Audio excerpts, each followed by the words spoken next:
The gentleman there, and then the lady, and then this gentleman. Yes. Could you describe, please, your views on immigration, possible immigration reform?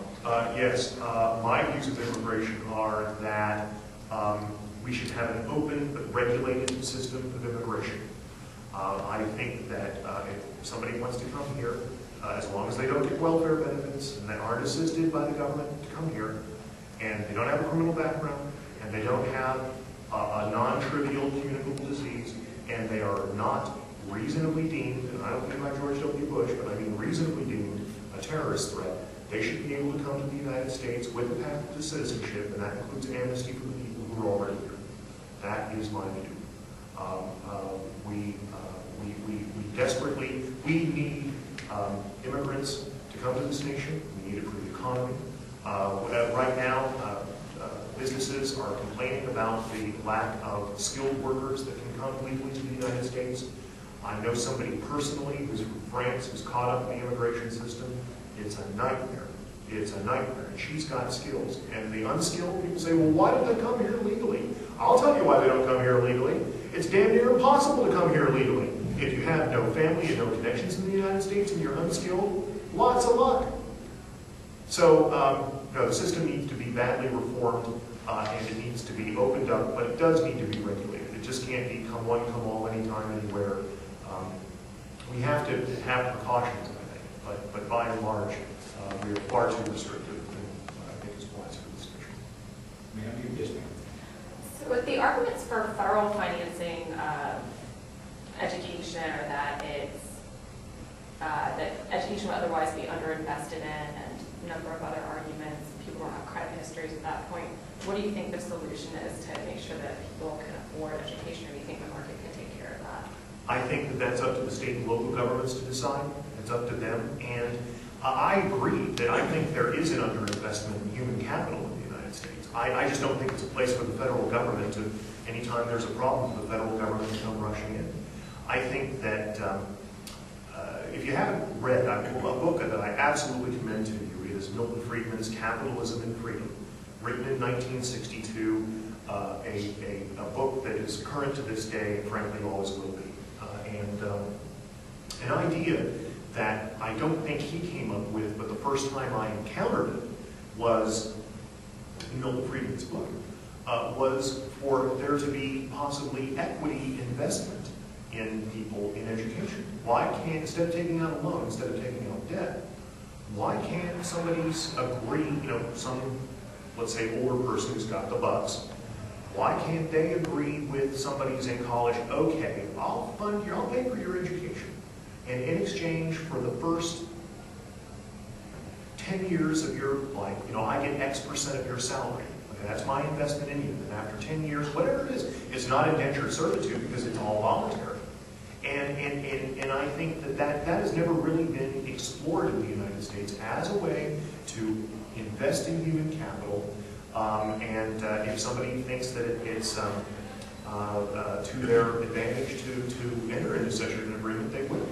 But I would say that it's an issue for state and local governments, and private institutions, and individuals to work out. Yes. Yeah, I was curious. Could you comment on your feelings of like Murray Rothbard and natural rights Rothbardianism versus more of the Beltway libertarian philosophy? And similarly, do you think it's a good strategy for libertarians to have these kind of middle-of-the-road stances versus a stance purely on principle? So, for instance, if you think that the income tax is immoral, why not advocate the abolition of the income tax rather than like some sort of flat tax or a fair tax? Wow, there's a lot there. I can't say that I'm a Cato libertarian. I like the libertarianism of the Cato Institute, and if that's unprincipled, so be it. I can't say that. I didn't know him well, but I actually sort of knew Murray Rothbard. I attended LP conventions with Murray Rothbard in the past, and I saw Murray Rothbard in action with my own peepers. And I respect the man. He did a lot for liberty. I don't consider myself a Rothbardian, so to speak. Actually, I don't think income tax is per se immoral. I think that I don't view I think there are relatively bad taxes. I'd rather have an income tax than a wealth tax. I'd rather have the individual income tax than the payroll tax.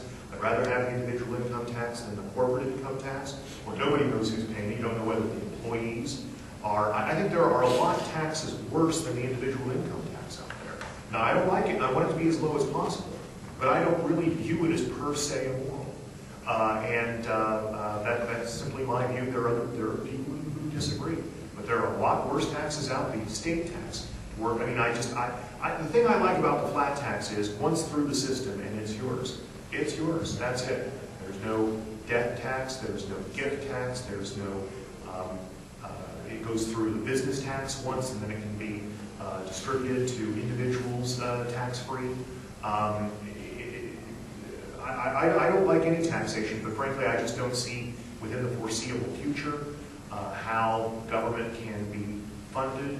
And we need government. We need a national defense. We need a court system. There are some legitimate functions, in my view, for the federal government, and I just don't find I don't see how a national lottery can do it. In a libertarian nation where gambling is legal, there's no Nevada lottery for a good reason.